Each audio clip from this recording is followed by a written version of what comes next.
کیونکہ غائبانہ ایک تعارف ہوتا تھا کام کے حوالے سے، کام دیکھ کے جو آتا تھا میرے پاس وہ یہ ججمنٹ ہی نہیں کر سکتا تھا کہ سیف میں ہوں، تو وہ مجھ سے ہی آگے سوال کرتا تھا آپ کے استاد سے ملنا ہے۔ میں نے کہا کس سے ملنا ہے؟ سیف صاحب سے۔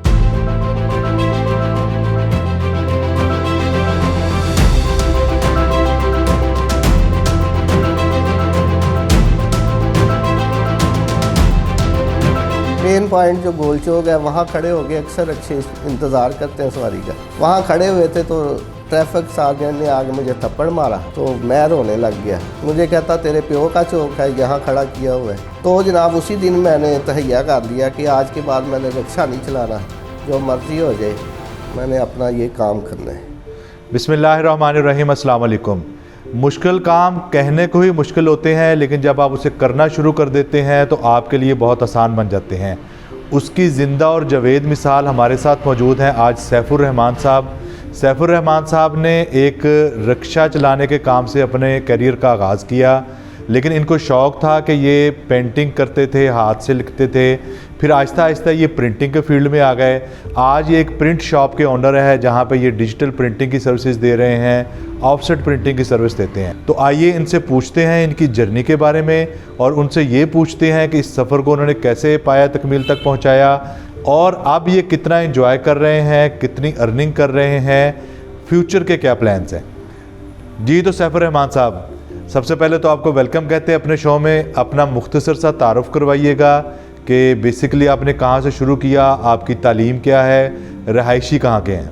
میرا نام سیف الرحمان ہے، میرا تعلق وہاڑی سے ہے، اور یہاں میں نے ماڈل ہائی اسکول سے تعلیم حاصل کی۔ میں میٹرک کی تعلیم حاصل کرنے کے بعد کوئی آگے مزید پڑھ نہیں سکا۔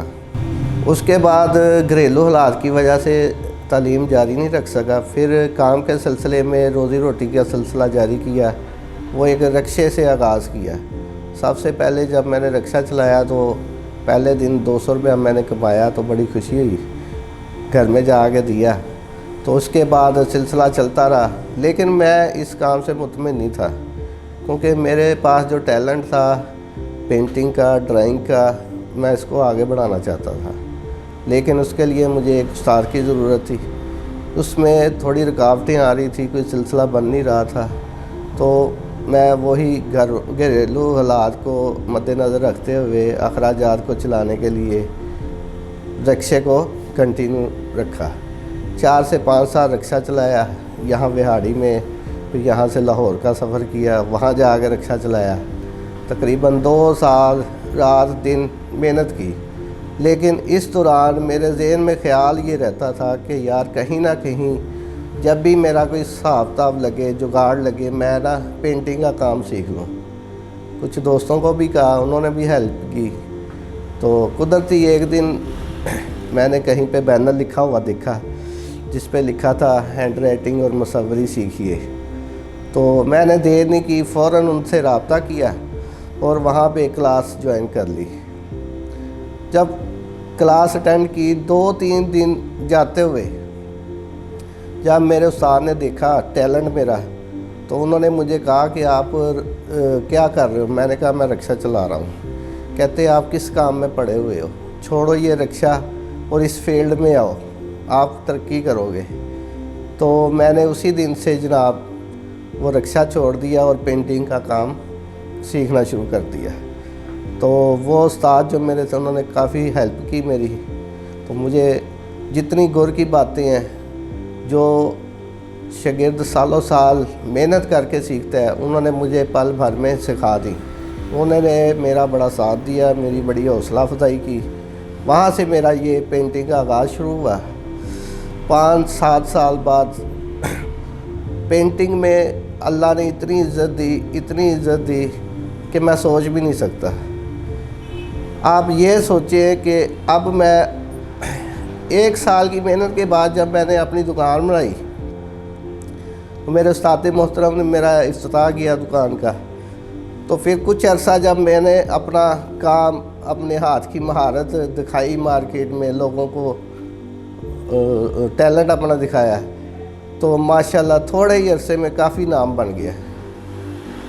تو اس میں کچھ چیزیں ایسی بھی ہیں جن کو دیکھ کے حیرانگی ہوتی ہے کہ میں چھوٹی عمر میں تھا تو دیکھنے والا اگر کسٹمر کوئی آتا ہے شاپ پہ، ظاہری بات ہے میں بیٹھا ہوتا ہے، تو دیکھنے والے نے یہ سوچنا دل میں کہ یار یہ تو لڑکا سا بیٹھا ہوا ہے، تو مجھ سے آگے پوچھنا ہے یار ہم نے نا سیف صاحب سے ملنا ہے، کیونکہ غائبانہ ایک تعارف ہوتا تھا کام کے حوالے سے۔ کام دیکھ کے جو آتا تھا میرے پاس وہ یہ ججمنٹ ہی نہیں کر سکتا تھا کہ سیف میں ہوں، تو وہ مجھ سے ہی آگے سوال کرتا تھا آپ کے استاد سے ملنا ہے۔ میں نے کہا کس سے ملنا ہے؟ سیف صاحب سے۔ میں نے کہا میں ہی سیف ہوں۔ اچھا جی، مطلب یہ ہے کہ اللہ نے اتنی عزت دی ہے کہ فرسٹ ٹائم ملاقات میں کوئی پہچانتا ہی نہیں تھا کہ میں یہ کام کرتا ہوں، تو یہ اللہ نے عزت دی ہے۔ اچھا، تو آپ نے لاہور سے ہی سیکھنا شروع کیا اور لاہور میں ہی پینٹنگ کا کام شروع کر دیا یا وہاڑی میں آ کے شروع کیا؟ اور وہ کون سا ایسا لمحہ تھا جب آپ کو لگا کہ اب میں نے رکشہ چلانا بالکل چھوڑ دینا ہے اور پینٹر کو ایز اے کیریئر لینا ہے؟ جی، جب میں نے سٹارٹ کیا نا لاہور میں، تو تختی پہ جب ہم پریکٹس کرتے تھے تو مجھے اتنا جنون تھا کہ میں چاہتا تھا کہ میرا روزی کا سلسلہ بھی چلتا رہے اور کام بھی میں ساتھ ساتھ سیکھتا رہوں۔ تو میں نے رکشے کے اندر ہی تختی، قلم، دوات رکھی ہوتی، جہاں ٹائم ملنا میں نے درخت کے نیچے رکشہ کھڑا کرنا، تختی نکالنی، لکھنا شروع کر دینا۔ اتنی محنت کی تو اللہ نے کامیابی دے دی۔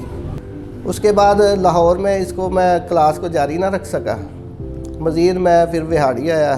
یہاں پھر میں نے اپنے استاد صاحب سے بات کی، ایک دوست نے مجھے اپنے استاد کے پاس چھوڑا بھی آپ کو مزید یہ کام آگے بڑھانا چاہیے۔ تو جب میں نے اپنے استاد کے ساتھ یہ کام دوبارہ آگے شروع کیا تو یقین کریں کہ پہلے دن جب کوئی شاگرد آتا ہے، یہ جو پرغزہ ہوتا ہے قلم، اس کے ساتھ لکھنا کوئی نہیں سکھاتا۔ استاد محترم نے کہا یہ قلم پکڑو، لکھ کے دکھاؤ۔ میں نے لکھا، استاد نے کہا ٹھیک ہے، ویری گڈ۔ پہلے دن جب وہاڑی گول چونک میں ایک مٹھائی کی شاپ کی ہم پینٹنگ کر رہے تھے، وہاں میں جب کھڑا ہو کے لکھ رہا تھا تو میری خوشی کی انتہا نہیں تھی۔ تو میں لوگوں کو بتاتا پھرتا تھا کہ یہ میں نے لکھا ہے، یہ میں نے لکھا ہے، تو اتنی خوشی تھی مجھے۔ جب میں لاہور سے واپس آیا تو وہی بات کام کاج کے سلسلے میں، گھریلو اخراجات چلانے کے سلسلے میں نے رکشہ پھر سے پکڑا، چلاتا رہا۔ لیکن 2-4 دن گزرنے کے بعد میرے ساتھ ایک ایسا حادثہ پیش آیا کہ ایک پولیس والا آتا ہے میرے پاس اور مجھے تھپڑ لگا دیتا ہے۔ میں گول چوک میں کھڑا ہوا تھا سواری کے انتظار میں۔ ظاہری بات ہے رکشے والے سواری کے انتظار میں کہیں تو کھڑے ہونا ہے نا۔ مین پوائنٹ جو گول چوک ہے وہاں کھڑے ہو کے اکثر رکشے انتظار کرتے ہیں سواری کا۔ وہاں کھڑے ہوئے تھے تو ٹریفک سارجنٹ نے آگے مجھے تھپڑ مارا تو میں رونے لگ گیا۔ مجھے کہتا تیرے پیو کا چوک ہے، یہاں کھڑا کیا ہوا ہے۔ تو جناب اسی دن میں نے تہیہ کر لیا کہ آج کے بعد میں نے رکشہ نہیں چلانا، جو مرضی ہو جائے میں نے اپنا یہ کام کرنا ہے۔ تو اس دن سے آج تک میں نے رکشے کو خیر آباد کہہ دیا، اس فیلڈ سے جڑا ہوا ہوں۔ اللہ تعالیٰ دن بدن ترقی دے رہا ہے۔ چلیں، وہ تھپڑ تو آپ کی قسمت کا تھپڑ ہوا جس نے اصل میں آپ کا کیریئر چینج کر دیا اور آپ نے پینٹنگ کو ایز اے کیریئر اپنا لیا۔ تو پینٹنگ ایک الگ فیلڈ ہے، پرنٹنگ ایک الگ فیلڈ ہے۔ پینٹر میں ہاتھ سے جو پینٹر ہیں وہ کام کرتے ہیں، رنگوں کا کام تو ہے، لکھنے کا کام ہے، کریٹیوٹی وہی ہے۔ پھر پرنٹنگ کے فیلڈ میں کیسے آنا ہوا؟ یہ اصل میں جو پینٹنگ کا کام ہے نا، یہ ایڈورٹائزنگ سے جڑا ہوا ہے، اور ایڈورٹائزنگ کا کام بڑی لمبی فیلڈ ہے، اس کے اندر پرنٹنگ کا شعبہ بھی آتا ہے۔ اس لیے جس کسٹمر کی ہم نے ایڈورٹائزنگ کرنی ہوتی نا، اس کو A to Z ہم نے سروس پرووائڈ کرنی ہوتی، تو یہ سوچا کہ ہم یہ کام تو ساتھ کر ہی رہے ہیں پینٹنگ کا، ساتھ وزٹنگ کارڈ، لیٹر پیڈ اور بھی پرنٹنگ کی کافی سروس ہے جو ہم دے سکتے ہیں، وہ کیوں نہ دیں۔ تو اس سلسلے میں پھر ہم نے یہ کمپیوٹر کی دنیا میں قدم رکھا، ایک کمپیوٹر آ کے ٹیبل پہ رکھ دیا، پھر اس کو سیکھنا شروع کیا۔ جیسے جیسے دن گزرتے گئے اللہ اس میں بھی ترقی دیتا گیا، تو ہم نے پھر یہ پرنٹنگ میں مزید آگے جو اس کو بڑھا دیا۔ نئی ٹیکنالوجیز پہ کنورٹ ہونا بڑی اچھی بات ہے، لیکن پینٹر اور ہاتھ کی لگائی کی مانگ ہمیشہ رہتی ہے۔ तो एज ए पेंटर जब आप अच्छा काम कर रहे थे, जैसे आपने बताया कि विहाड़ी में नाम भी आपका अच्छा बन गया था, तो ऐसी क्या ज़रूरत महसूस हुई कि पेंटर को तर्क करके आप प्रिंटिंग के फील्ड में आ गए? जी इस्माइल साहब, ये जो फील्ड है ना पेंटर की, ये ख़त्म नहीं हो सकती, इसकी ज़रूरत हर दौर में रहती है। लेकिन सिलसिला ये हुआ जब डिजिटल दौर आ गया, मशीनों का दौर आ गया, कंप्यूटराइज दौर आ गया, तो ये काम बहुत कम हो गया। पहले ये होता था हमारे पास 2-2 महीने का काम इकट्ठा बड़ा होता था। कोई कस्टमर आ जाए कि ये हमारा प्रोजेक्ट है, करना है, हमारे पास 2-2 महीने टाइम ही नहीं होता था। तो उसमें एक वाल चेकिंग की फील्ड थी, उसमें हमने बड़ा पैसा कमाया। तो उसमें फील्ड में क्योंकि वो करने वाला काम था, हम फील्ड में जाते तो तरह तरह के लोग मिलते, अच्छे भी होते, बुरे भी होते। कई वाक़यात ऐसे पेश आने कि हमने परेशान भी हो जाना।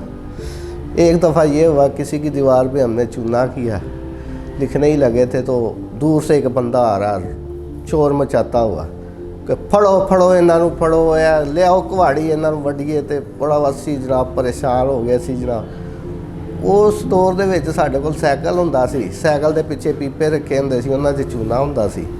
ਉਹ जनाब असी साइकिल चुके भज पे, असी क्या लो जी साडे नाल पता नहीं की। ਉਹ ਬੰਦਾ ਰੌਲਾ ਪਾਉਂਦਾ ਰਿਹਾ, ਲਿਆਓ ਕੁਹਾੜੀ ਅੰਦਰੋਂ, ਆ ਫੜੀਏ ਇਹਨਾਂ ਨੂੰ ਵੱਢੀਏ ਜਨਾਬ।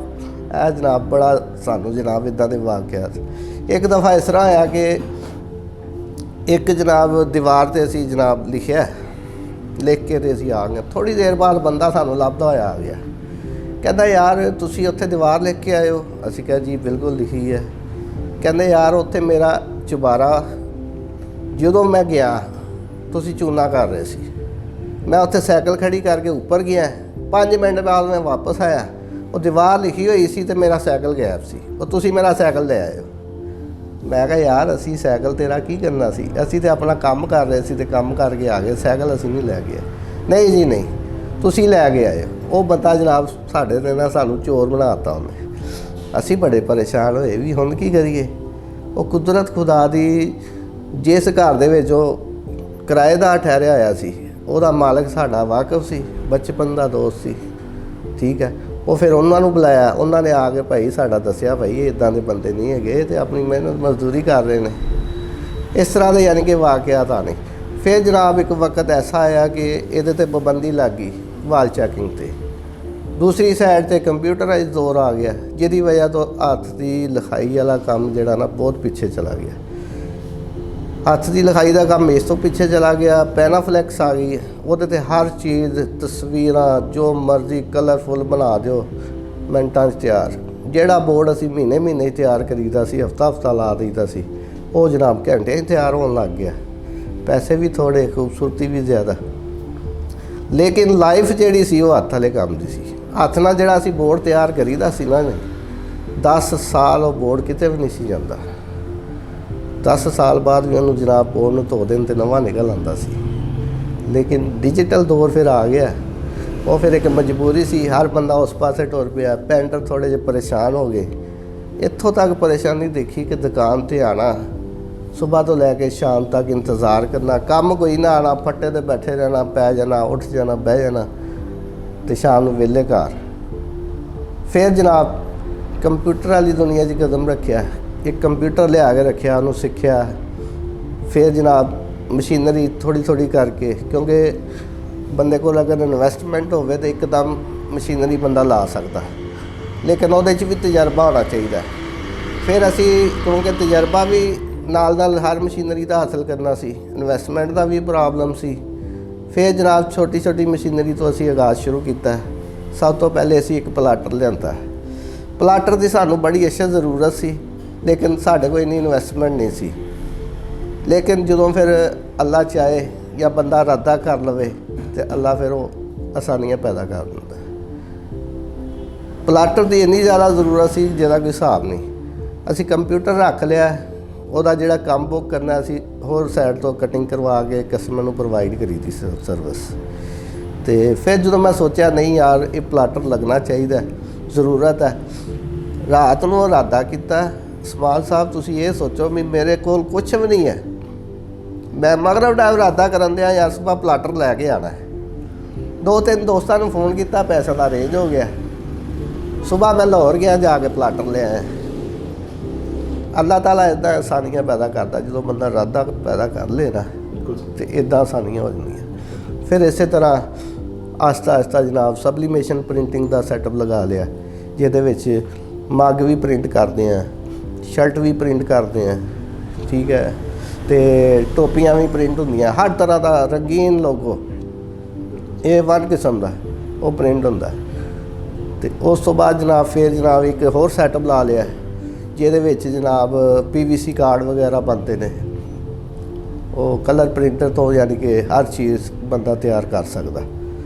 ਤੇ ਇਸੇ ਤਰ੍ਹਾਂ ਜਨਾਬ ਫਿਰ ਟਾਈਮ ਗੁਜ਼ਰਦਾ ਗਿਆ, ਜਿਸ ਤਰ੍ਹਾਂ ਤਜਰਬਾ ਹੁੰਦਾ ਗਿਆ, ਕੰਮ ਨੂੰ ਵਧਾਉਂਦੇ ਗਏ ਤੇ ਅੱਲਾਹ ਤਾਲਾ ਆਸਾਨੀਆਂ ਪੈਦਾ ਕਰਦਾ ਗਿਆ।